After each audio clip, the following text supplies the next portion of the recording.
विषय वस्तु है अंग्रेज फ्रांसीसी संघर्ष भारत में, जिसको हम लोग कर्नाटक युद्ध के रूप में देखेंगे। क्योंकि 18वीं सदी के पूर्वार्ध के अंत तक अगर देखें तो अंग्रेजों और फ्रांसीसियों दोनों की साम्राज्यवादी महत्वाकांक्षाएं भारत में बढ़ चुकी हैं और दोनों ही अपने व्यापारिक हितों, साम्राज्यवादी हितों आदि के लिए एक दूसरे के विपरीत संघर्षरत दिखाई देते हैं। जैसे जैसे यूरोप में ऐसी परिस्थितियां बनती कि फ्रांसीसी और अंग्रेज एक दूसरे के विपरीत संघर्षरत हो जाते, वैसे वैसे भारत में भी उन दोनों के मध्य युद्ध प्रारंभ हो जाता है। ऐसे में देखते हैं कि अंग्रेज और फ्रांसीसियों के बीच जो लड़े गए युद्ध हैं वो कर्नाटक में लड़े गए, जिसे हम लोग कर्नाटक युद्ध के रूप में देखते हैं। 3 युद्ध लड़े गए, कर्नाटक का प्रथम युद्ध, द्वितीय युद्ध, तृतीय युद्ध। अब कर्नाटक के प्रथम युद्ध में कर्नाटक का प्रथम युद्ध 1746 से 48 के बीच लड़ा गया, जिसका प्रमुख तत्कालिक कारण ऑस्ट्रिया का उत्तराधिकार युद्ध था। कर्नाटक प्रथम युद्ध के दौरान एक युद्ध लड़ा गया, सेंट थोमे या आडियार का युद्ध 1748 में। कर्नाटक का प्रथम युद्ध एक्स ला सापेल की संधि से समाप्त होता है, क्योंकि इस संधि से ऑस्ट्रिया के उत्तराधिकार की समस्या का समाधान हो जाता है। तो यूरोप में दोनों के बीच युद्ध विराम हो गया, तो भारत में भी दोनों शक्तियों के बीच युद्ध विराम घोषित हो गया। प्रथम कर्नाटक युद्ध का परिणाम क्या हुआ? भारतीय नरेशों की दुर्बलता प्रकट हुई, जिसने भविष्य में डुप्ले के प्रयोगों व क्लाइव की विजयों के मार्ग प्रशस्त किए। जल शक्ति का महत्व स्पष्ट हो गया। यह भी स्पष्ट हो गया कि अनुशासनहीन विशाल सेना पर अनुशासित व प्रशिक्षित छोटी सेना भारी है। आप देख सकते हैं। अब प्रथम कर्नाटक युद्ध के दौरान जो प्रमुख घटनाएं हुई उनके बारे में चर्चा कर लेते हैं।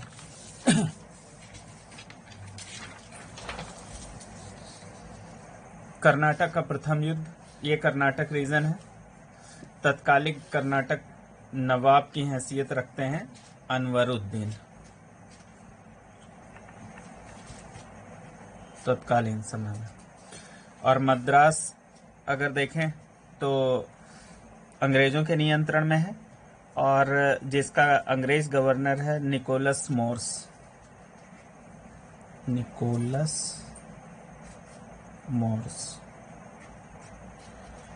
और फ्रांसीसी बस्ती का केंद्र कोरोमंडल पे अगर देखें तो अंग्रेजों की जो मुख्य बस्ती है वो मद्रास है और फ्रांसीसियों की मुख्य बस्ती पांडिचेरी है और इसका गवर्नर फ्रांसीसी गवर्नर है डुप्ले।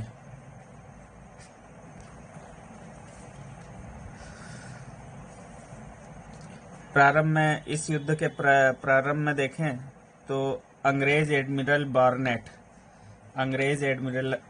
हैं बार्नेट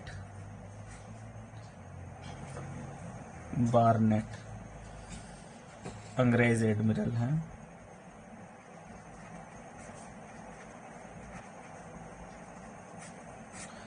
इन्होंने फ्रांसीसी जहाजों पर अधिकार कर लिया, फ्रांसीसी जलपोतों पर अधिकार कर लिया। इसी क्रम में आगे बढ़ते हैं तो फ्रांसीसी गवर्नर डुप्ले ने अपनी मॉरिशस स्थित फ्रांसीसी बस्ती के जो गवर्नर हैं ला बोर्डोने, मॉरिशस में एक बस्ती है फ्रांसीसी, उसके गवर्नर हैं मॉरिशस, फ्रांसीसी बस्ती है जिसके गवर्नर हैं ला बोर्डोने। इनकी सहायता से डुप्ले ने मद्रास पर नियंत्रण स्थापित कर लिया। अंग्रेजों की मुख्य बस्ती मद्रास पर कब्जा कर लिया। क्योंकि पांडिचेरी, मद्रास ये सभी बंदरगाह कर्नाटक राज्य के अंतर्गत आते थे, तो कर्नाटक राज्य का अनवरुद्दीन डुप्ले के मद्रास पर अधिकार करने की गतिविधि तक अभी शांत था, उसका कारण यह था कि डुप्ले और अनवरुद्दीन के बीच सहमति हुई थी कि डुप्ले जब मद्रास पर कब्जा कर लेगा तो मद्रास अनवरुद्दीन को सौंप देगा।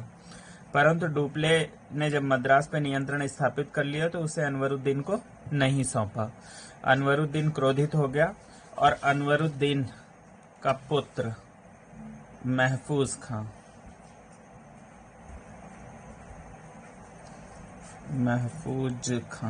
अनवरुद्दीन का पुत्र है महफूज खां,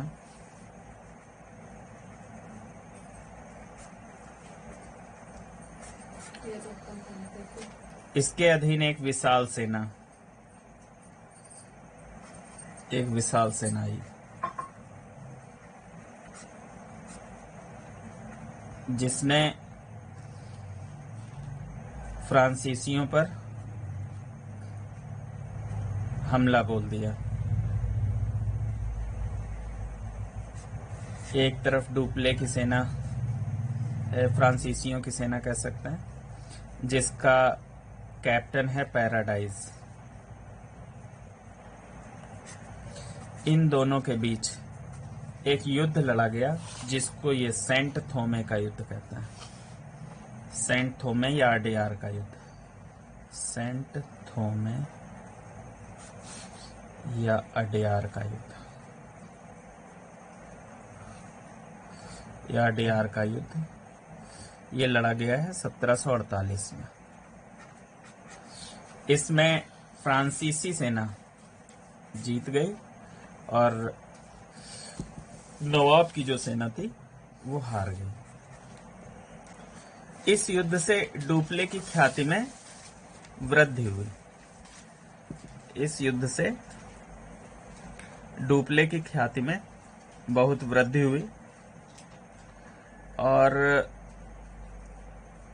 डुप्ले के बारे में अगर बात करें तो मुगल बादशाह आलमगीर द्वितीय ने डुप्ले को नवाब खान की उपाधि दी है। एक यूरोपीय मालेसन है, उन्होंने कहा है कि डुप्ले प्रथम व्यक्ति था जिसने हिंदुस्तान पर यूरोपीय सत्ता का अनुभव किया। मद्रास पर अंग्रेजों का नियंत्रण हो जाने से अंग्रेजों ने बदला लेने के लिए बाहरी अंग्रेजी बस्तियों से समर्थन लिया, लेकिन इसी बीच यूरोप में एक्स ला सापेल की संधि हो गई। एक्स ला सापेल की संधि। इस संधि से यूरोप में ऑस्ट्रिया का जो उत्तराधिकार का युद्ध था उसकी समस्या का समाधान हो गया। तो यूरोप में दोनों फ्रांसीसी और अंग्रेजों के बीच युद्ध विराम हो गया। तो भारत में भी ऐसा हुआ, युद्ध विराम की स्थिति हो गई, अचानक युद्ध को रोक दिया गया और संधि शर्त के तहत मद्रास पुनः अंग्रेजों को मिल गया और लुइसबर्ग एक जगह है उत्तरी अमेरिका में, वो अंग्रेजों ने फ्रांसीसियों को दे दिया। भारत में मद्रास फ्रांसीसियों ने अंग्रेजों को दिया और उत्तरी अमेरिका में लुइसबर्ग अंग्रेजों ने फ्रांसीसियों को दे दिया। इस प्रकार हम देख सकते हैं कि इस युद्ध में किस प्रकार डुप्ले की छोटी सेना ने, प्रशिक्षित और अनुशासित सेना ने नवाब की विशाल सेना को पराजित कर दिया। डुप्ले ने किस प्रकार मॉरिशस के फ्रांसीसी गवर्नर ला बोर्डोने से नौसैनिक सहायता पाकर किस तरीके से मद्रास पे अपना नियंत्रण स्थापित कर लिया। तो नौसैन्य दक्षता इस समय प्रमुख हो गई कि जिसकी नौसेना जितनी मजबूत होगी वह उतना ही शक्तिशाली होगा। अब देखते हैं दूसरा कर्नाटक युद्ध जो 1749 से 1754 के बीच लड़ा गया। कर्नाटक तथा हैदराबाद के आंतरिक मामलों के विवाद। इस युद्ध के अनेक कारण भी है, और भी कारण है। जैसे हम देख सकते हैं कि पहला कर्नाटक युद्ध अचानक बंद किया गया था, तो पिछली शत्रुता भी अभी दूसरे युद्ध के लिए कारक साबित हुई। हैदराबाद का उत्तराधिकार संघर्ष है, कर्नाटक का उत्तराधिकार संघर्ष है, तंजौर का उत्तराधिकार संघर्ष है, जिसमें अंग्रेज व फ्रांसीसी बढ़ चढ़ कर भाग ले रहे हैं और एक दूसरे के विपरीत हैं। तो आदि प्रमुख कारक हैं जो द्वितीय कर्नाटक युद्ध के लिए कारण साबित हुए। द्वितीय कर्नाटक युद्ध के दौरान लड़ा गया प्रमुख युद्ध आम्बूर का युद्ध है 1749 में। द्वितीय कर्नाटक युद्ध का समापन पांडिचेरी की संधि से होता है 1755 में, और इस युद्ध का परिणाम अनिर्णायक रहा, परंतु अंग्रेजों का पक्ष फ्रांसीसियों पर भारी रहा। अब द्वितीय कर्नाटक युद्ध के दौरान हुई कुछ प्रमुख घटनाओं पर चर्चा कर लेते हैं। द्वितीय कर्नाटक युद्ध को समझने से पहले कर्नाटक की स्थिति देख लेते हैं। ये हैदराबाद है। स्वतंत्र हैदराबाद राज्य का संस्थापक है आसफ जाह या निजामुल मुल्क। निजामुल मुल्क की मृत्यु के बाद हैदराबाद की निजाम शाही के लिए उत्तराधिकार का संघर्ष प्रारंभ हो गया। इसी तरह कर्नाटक, स्वतंत्र कर्नाटक राज्य का संस्थापक सादतुल्ला खां है। सादतुल्ला खां के बाद कई नवाब आए। फिर उसी क्रम में आगे बढ़ते हैं अगर तो कुछ नवाबों के बाद दोस्त अली की मृत्यु के बाद कर्नाटक में भी कुछ ऐसी परिस्थितियां बनी कि जिससे उत्तराधिकार का संघर्ष प्रारंभ हो गया। तो कर्नाटक में अनवरुद्दीन का साथ अंग्रेजों ने दिया और उसके पुत्र मोहम्मद अली का भी साथ अंग्रेजों ने दिया। और दोस्त अली के दामाद चंदा साहिब का साथ फ्रांसीसियों ने दिया और उसके पुत्र रजा खां का साथ फ्रांसीसियों ने दिया। ये कर्नाटक के संदर्भ में। और हैदराबाद के संदर्भ में देखें तो नासिर जंग का साथ अंग्रेजों ने दिया और निजामुल मुल्क के दूसरे पुत्र सलावत जंग और पौत्र मुजफ्फर जंग का साथ फ्रांसीसियों ने दिया। तो अब देखते हैं द्वितीय कर्नाटक युद्ध के प्रमुख घटनाएं। द्वितीय कर्नाटक युद्ध में सबसे पहले आम्बूर युद्ध की बात कर लेते हैं। आम्बूर युद्ध, आम्बूर ये जगह है, आपको दिखाई दे रही है। इसमें चंदा साहब और इनके समर्थक फ्रांसीसी में डुप्ले और हैदराबाद के संदर्भ में जो मुजफ्फर जंग है, इन तीनों ने मिलकर एक संयुक्त सेना बनाई। कौन कौन सेना बना रहा है तो आप देख सकते हैं।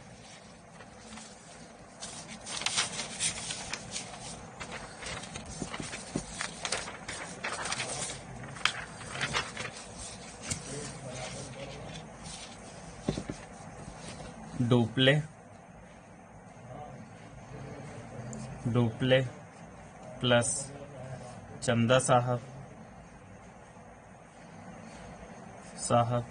और मुजफ्फर जंग।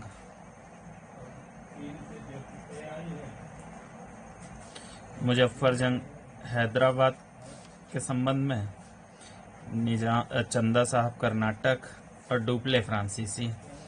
इनकी संयुक्त सेना ने